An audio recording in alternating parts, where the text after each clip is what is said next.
Hi guys, James at Rampant Lion Reviews again for you today with another beer review. For this one, we are going to stick to Hong Kong and we're going to return to a brewery that's featured on the channel a couple of times before.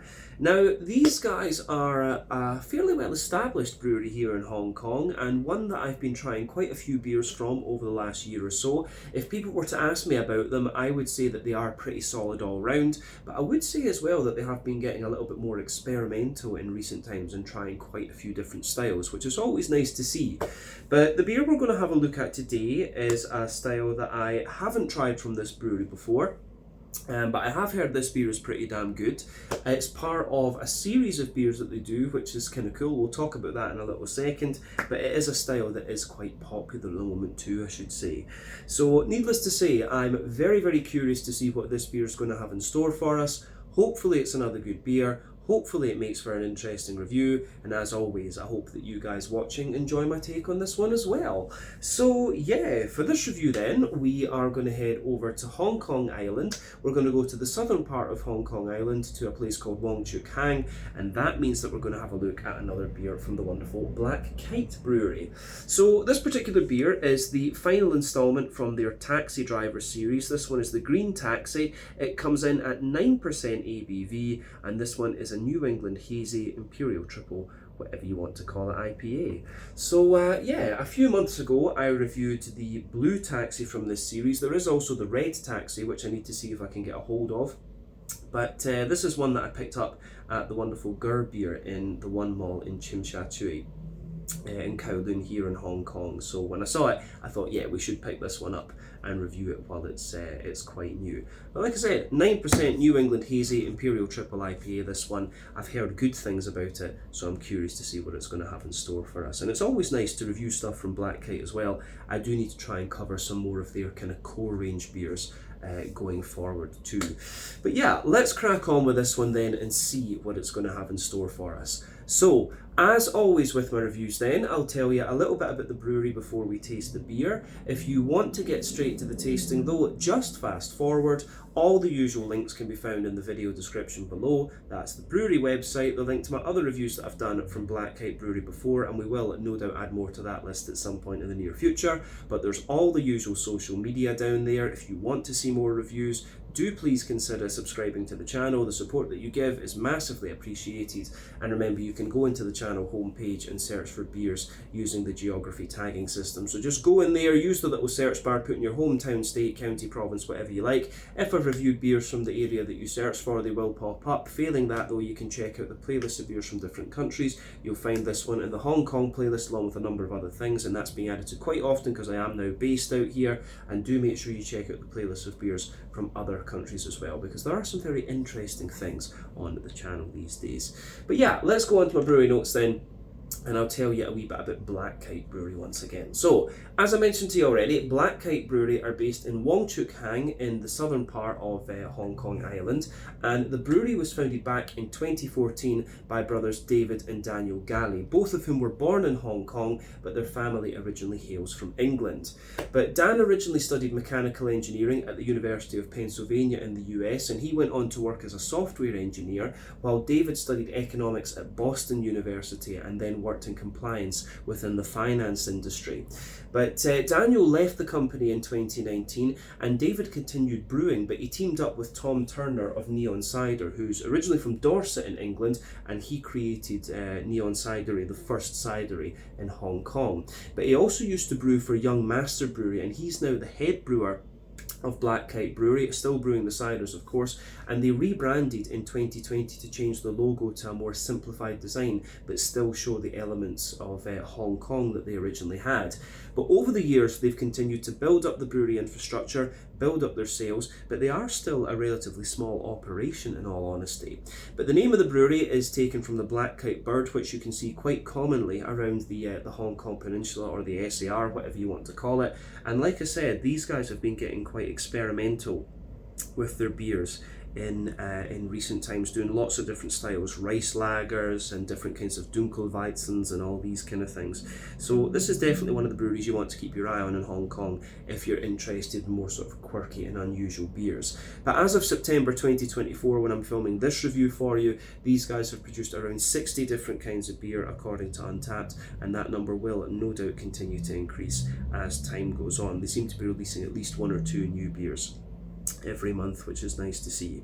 But yeah, that is everything I can really tell you about Black Kite Brewery for the moment. If you want to learn more about these guys, you can check out the brewery website, you can follow them on Facebook and Instagram to keep up to date with all the latest goings on, and you can check out the Rate Beer, Untappd and Beer Advocate pages to learn a wee bit more about all the different beers that these guys have done. So yeah, let's go on then and have a wee look at the beer itself. So I'll bring it up to the camera and let you guys have a little look at the artwork on this one. You can see this is quite similar to what we've seen from Black Kite Brewing before. They always have that kind of joined up writing there, then the black kite underneath, but you can see this one is part of the Taxi Driver series, as we mentioned. Plain silver top on the can there. It also tells you a little bit about the beer on the side here. So for those of you who don't know, in Hong Kong there are 3 colours of taxis, and they're kind of limited to different areas, if you like. If I remember correctly, one of them is limited to like Hong Kong and Kowloon, one of them is limited to the New Territories, and one of them is limited to like Lantau Island actually. So yeah, I think in the New Territories it's the green ones, and the red ones of course are Hong Kong and Kowloon, and I think the blue ones are the ones that are Lantau, but correct me on that if I'm wrong.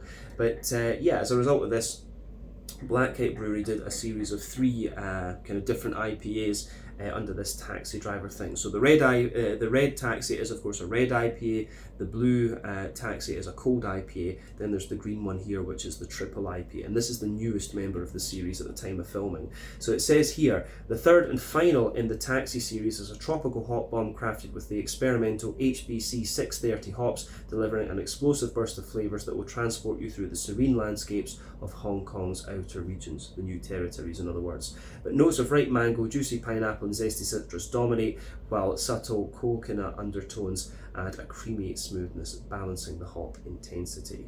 But yeah, this one, 330ml can. I think I paid like 30 Hong Kong dollars for this, so that's about £3 sterling, maybe €3, 30, $3.50 American, something in that kind of region. But 9% ABV, 45 IBUs on the can. Just to tell you a little bit about the hop, because I hadn't heard of this one before. HBC 630, it's from the Hop Breeding Company over in the US, gives you 14% alpha acid. It was bred back in 2008 from HBC 364 and another male, and it's supposed to give you notes of raspberry, cherry, peach, and also a little bit of banana as well. But when they're saying coconut, that of course makes me think Sabro, so I'm not 100% sure whether that's the HBC 630 is the only hop in here. We'll just need to see. But yeah, let's get this guy out into the glass and see how we go. A 9% New England Hazy Imperial Triple, whatever you want to call it, IPA. I would say that I would debate the fact that they're calling this one a triple IPA, because a triple IPA for me is 10% ABV. It has to be above 10 for that. This one is just, you know, a slightly stronger double, I would say. 8% for me is usually the limit for a double IPA. But anyway, we'll ignore that and just focus on the beer. So, yeah, take my hair off it. There we go. You can see we've got this guy out and into the glass. So we've poured the full can in there, and you can see that it's got maybe about a 3/4 finger of a frothy, I would say cream coloured head. It looks very, very nice. If we bring it up to the camera there, you can see smaller bubbles on the surface of the liquid there, some more frothy ones as you go further up the head. But this is kind of an interesting colour, this one. This is a bit more like a kind of mixed tropical fruit juice actually. So yeah, I always like comparing the kind of hazy IPAs to the different fruit juices, because that's just what they remind me of. So when it comes to the colour of your beer, it can depend on a few things. One, the type of malts that you use. This goes a long way to determining your EBC rating. 2, length of your wort boil is going to play a role, because the longer you boil the wort, the more the sugars caramelise, and thus you get a darker coloured beer. But any barrel aging that you do or adjuncts you put into the beer will affect its colour too, and that can vary from with different things, but quite often with IPAs, you don't often have to care about that. It usually is the type of malts and things like that you use. But yeah, this one, it's not the soupiest and gloopiest of hazy IPAs that you're going to come across, but it still has a little bit of that natural haze to it. And in these beers, the haze depends on the oak content, wheat content, and to a degree what yeast you use. That can vary from brewery to brewery and even beer to beer, recipe to recipe essentially. But yeah, you can see the head on this one has faded away to be a thinner foamy layer. Then you've got that nice ring around the edge of the glass there. But all in all, it looks pretty nice, this one, I have to say. One or two big bubbles sticking toward the side of the glass there, and a few little ones going up toward the bottom of the glass, or the bottom of the head, but all in all, looks pretty good. So I don't think we need to say too much more about the appearance of this one then. Let's have a wee look at the nose and see what this beer is all about. I'm quite curious about this, I have to say. Oh, it's interesting. Very soft, very juicy aroma. That's just the first impression I'm getting of this one. I will point out as well, this side of my nose is a little bit blocked, so I'm having to smell with this one. I just woke up today. I've got a day off and my nose is blocked, of course. So it's just sod's law. But yeah, yeah, aroma-wise, this is really nice. Very, very soft and juicy. They were saying the 630 has these notes of raspberry and cherry, and you can definitely get some of that out of this beer. But I will say that, generally speaking, it's actually quite a mild aroma, this one. Yeah, as I say, it comes across as very soft and very juicy, but very, very subtle, actually. And you get that with some IPAs. Some IPAs are very kind of pungent and punchy, but other ones are just very subtle and yeah, very kind of light in what they do. And I think it's fair to say that this one is pretty light and humble in what it's trying to go for, actually. So I'm curious to see whether that, you know, translates or comes out in the flavour, actually. We'll just need to see.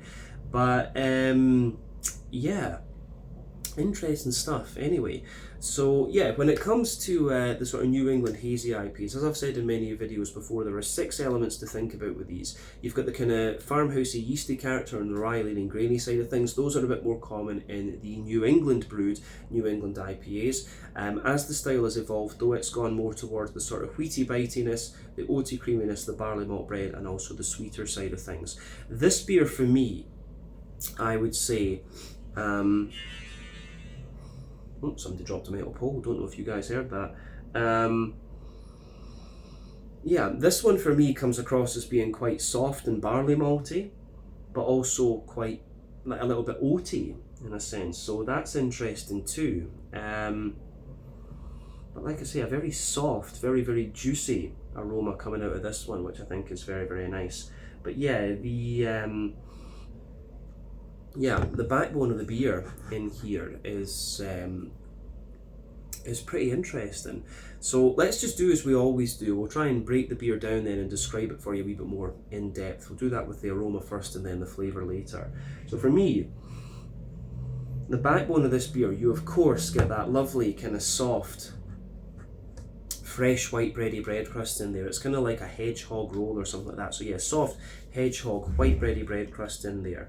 Definitely little hints of wood. Of course, I always get a bit of woodiness out of these IPAs. So there's a wee bit of that going on. Especially if we sugar it up a bit. So yeah, nice little bit of woodiness in there. Nice little bit of cracker. I am getting quite a little bit of like a sweet brown bread in the base, like a wee bit of an oily sweet brown bread. And you know, the colour of this one being a little bit more sort of this one being a little bit more kind of, it's got a little bit of an amber tint to it as well. That makes me think there could be maybe a bit of Maris Otter or English malt or something like that in here. And it does show you some of the brown bready characteristics and a wee bit of the biscuit. I'd be very curious to know what they've done with this. Golden Promise, of course, would be another kind of note that I would expect out of this one. But yeah, so you do definitely have a little bit of brown bread in the backbone of this beer, no question about that. So a little bit of a brown bready character, lots of white bread in there though, but the white breadiness that you get out of this one is actually quite sweet. So I really like how that how that goes together in this one. Lovely big kind of white bready sweetness in there. Above that, you've got a little bit of a more kind of Jacob's cream crackery type quality as well. So again, that's pretty good. So yeah, you've got the kind of brown bread in there, which is a little bit sweet, the white bready character, which also has a degree of sweetness to it. There's a little bit of cracker sitting on top of that, and I think there's a wee bit of wheat in there because you can smell this more dense and smooth white bready wheaty character. So as I've said before, European wheat is a bit more bitey, I would say. American wheat is a little bit smoother. I don't know where they would import their wheat from here. Maybe Australia is the closest. But yeah, the wheaty, you do get a little bit of this wheaty character out of this one. And maybe at the back of the nose, there's a little touch of bitiness in there. So that's quite interesting. Yeah, that goes together pretty nicely, I have to say. But yeah, on top of that, there's a little bit of, on top of that, there's definitely a little bit of, I would say, oaty note out of this one. As I've often said, the oats in a New England IPA are a kind of relatively decent indicator of how fresh your beer is. Essentially, the fresher the beer is, the creamier they'll be, the older the beer, the drier they'll be. But yeah, you have to think about the different properties of oats as well. A bit more creamy in Europe, a bit more kind of porridgey from North America. But yeah, there's a good little bit of oaty creaminess in this one, but not too prominent. Little bit of like Werther's Original butter candy, butterscotchy character, and when this beer's 9%, you would expect a little bit of that, of course, as well. That's the boozy side of the beer. A wee bit of biscuit too. Yeah, a little touch of biscuit there. And then at the back of the nose, you're getting some of the yeasty side of things coming out of the beer. So for me, the yeasty notes that I'm getting out of this beer are like a mix of brown bread and white bread. And again, I think they go together really, really nicely. So yeah, a little bit of sweeter brown bread, a little bit of white bread in there. And then yeah, you've got all the other stuff.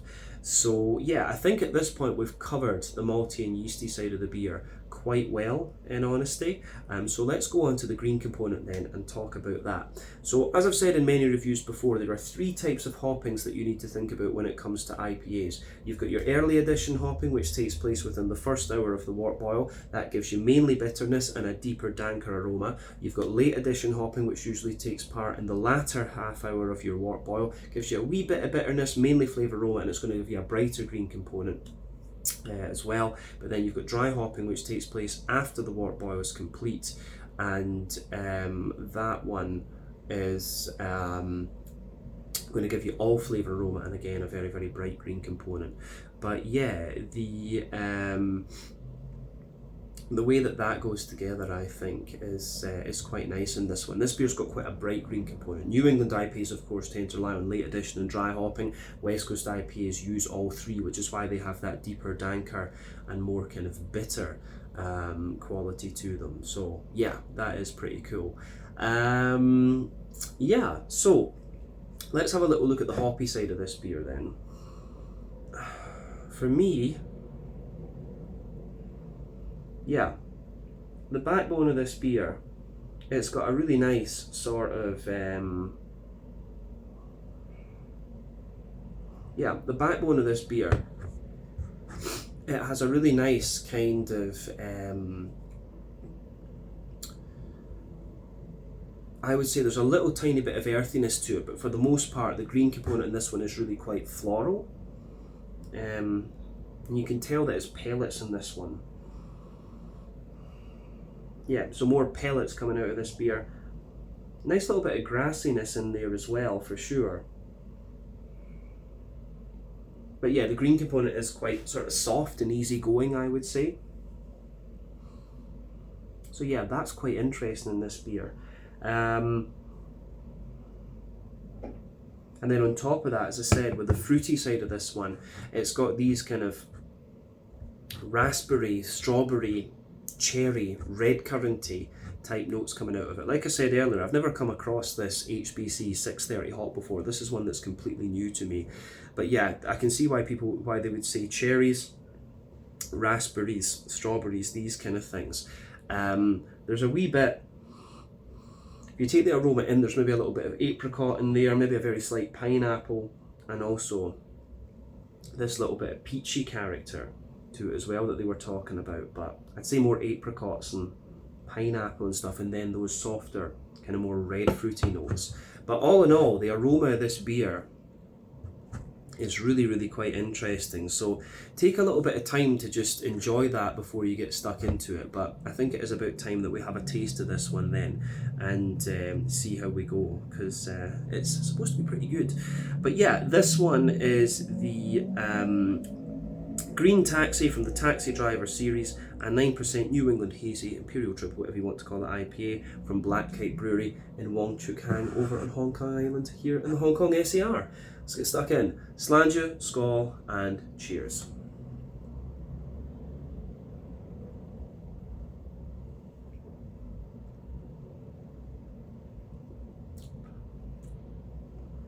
Ooh. That's pretty damn nice, actually.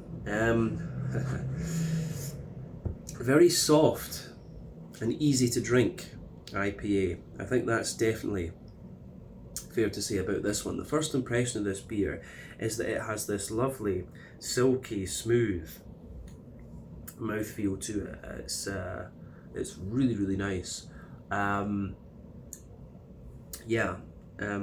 You know, this is the thing when you try, my impression of the Black Kite beers is they always have this more kind of like oily, smooth mouthfeel to them, and it's kind of interesting to see that continue into a hazy IPA, because the last beer I reviewed from these guys, if I'm not mistaken, was the Too Many Dollars, which is like a West Coast, it's quite a heavy West Coast IPA, like I think it's 9% as well, like this one, but the more oily mouthfeel really, really suited that beer, and you can just feel a little bit of that coming through in this one, and I think it's quite interesting. It's something a bit different. We've reviewed many, many hazy IPAs in recent times, but as I say, this beer just shows you something a wee bit different, of course. So yeah, I like the way that that goes together. But yeah, this is very nice. A big thumbs up to the guys at Black Kite for this one. The cold IPA, the blue one, I really, really enjoyed. I'm not sure if I like this one better than that, and I still need to try the red IPA, of course, but I will say it's a standalone beer. This one is really pretty nice, and for a 9%er, it's pretty dangerously easy to drink as well, so we should say that about it. It kind of drinks like a single IPA, actually. I reviewed a single IPA, an oat cream one from Mountain Culture in Australia before this, and this one is as easy to drink as that was. So yeah, that's food for thought there. Very easy to drink for its ABV.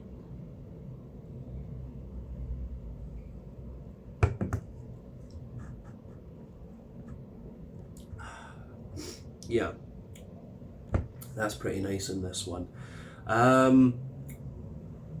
Yeah, so as I say, quite a smooth, creamy, very soft and juicy New England IPA this. Let's do as we always do though, and go through the flavour and just break it down a bit more in depth for you. So, middle third of your palate with this beer. The backbone is that lovely kind of fresh white bready bread crust. I really like how that goes together. So yeah, lovely soft fresh white bready bread crust in there. As you move further forward on that middle third of your palate, you do get a tiny little hint of woodiness in there. I always get that. I think that might just be my palate, but I always get just a little hint of woodiness further forward on the base of that middle third of your palate. Above that kind of sort of mix of like brown bready, white bready bread crust in there, you can feel there's a sort of smattering of Jacob's cream cracker in there, and then you start to get the bready notes out of the beer, so you can feel that sort of wholemeal brown bready character in there. Then you've got a more dense white bready character above that, and both of these bready layers do have a little bit of density to them, a little bit of wetness as well, but they show you a little bit of sweetness, and then into the aftertaste they become a little bit drier. So that's quite an interesting point to make about this beer, actually. It's just that those transitions of flavour. But yeah,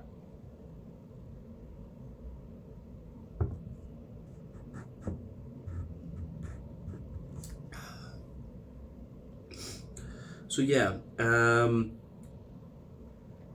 on top of the white bready layer then, I want to say there's a little bit of wheat in this one, because above the kind of barley malt white bready layer, I should have been more specific there, above the barley malt white bready layer, you can feel a more dense, like wheaty character in there, and it's a little bit bitey on the back third of your palate, but smoothens out as you come further forward. Remember, sweeter flavours come out further forward on the palate, more dry and bitter flavours come out further back. So yeah, you can feel the wheaty character in this one sitting above that and just kind of like smoothing the whole beer out, which is quite interesting. And yeah, the wheaty character in this one is quite nice as well.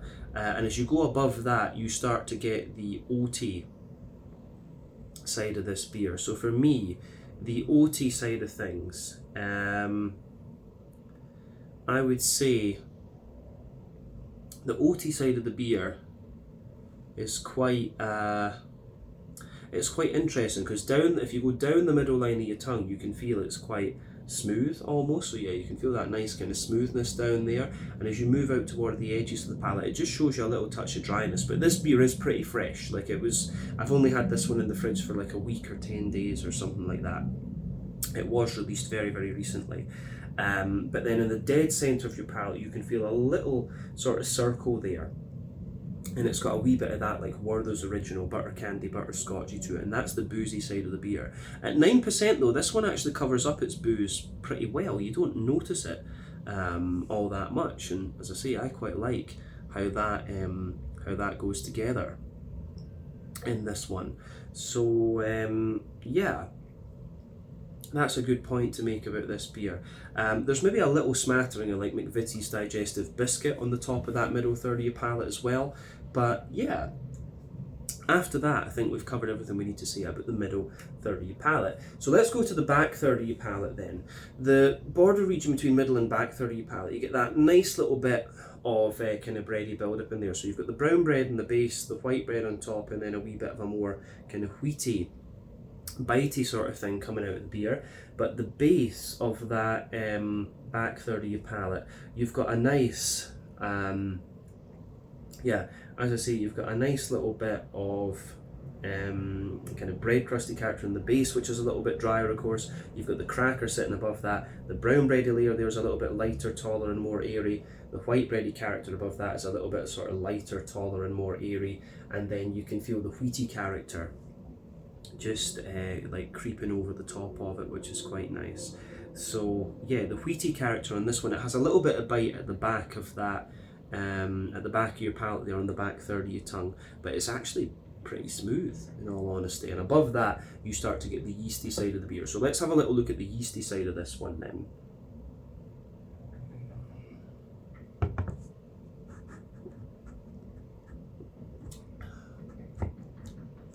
So yeah, the yeasty side of this beer for me, it's quite nice. Like, at its core, it's got this slightly sweeter, more brown bready character. So yeah, it's got a little bit of a more kind of sweet brown bready character in there, and then as you move further out from it, it shows you a little bit more of a kind of grainy white bready sort of character. Then the very edge of it is a little bit more kind of bread crusty and things, and those grainy notes linger into the aftertaste too. But yeah, definitely back third of your palate, you can feel the flavour is taller. Then as you move further forward into the middle third of your tongue, it just kind of condenses down and squashes together that little bit more. So yeah, the way that all of that pieces together, I think, is very, very nice in this one, and that gets a big thumbs up from me too. But yeah, I like that about this beer for sure. So what can we say about, I don't think we can say anything more about the malty side of things. And let's go on to the hoppy side of the beer. So back corners of the palate, you do get that nice little touch of earthiness in there. And as you move further forward, maybe a wee bit of a herbally sort of thing. But yeah, as you come further forward on the side of your palate, there's maybe a little touch of pine resiny dankness in there, maybe some early edition hopping going on. But as you reach the front corners of the palate, definitely more floral and aromatic and spicy. Then round the front curve of your tongue, lighter and more grassy. But the green component isn't too bitter in this one. It's actually kind of wet and kind of oily in a sense, which, like I said, is one of the sort of benchmarks of Black Kite's mouthfeel. So yeah, the green component in this one is quite interesting from that perspective. But yeah, let's go to the front third of your palate then. The border region between front third and middle third of your palate, you get that nice little bit of bready build up in there, the brown bread in the base, the white bread in the middle, the more wheaty character on top. But yeah, the base of that front third of your palate, it has a little bit more of a kind of brown bready bread crust in there. There's a bit of like Jacob's cream cracker too. Then yeah, a wee bit of brown bread, the white bread, and then the more smooth wheaty thing, and then you get that nice oily bubble where the juicy fruity esters roll their way out of the beer. So let's have a wee look at the fruity esters then, just to round off the tasting section here.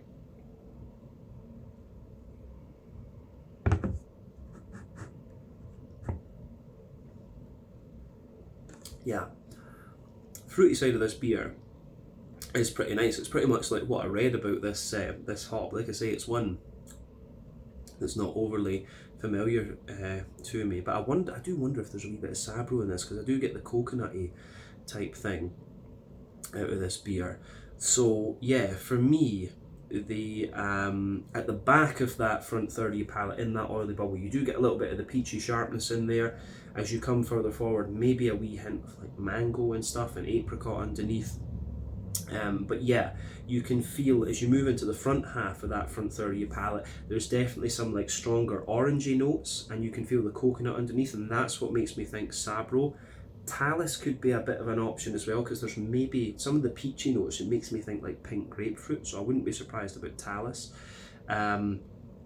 But yeah, the fruity side of things that you're picking up in the aroma, the sort of cherry and sort of raspberry, strawberry flavours, they do come out, but they come out a wee bit more into the aftertaste, in all honesty.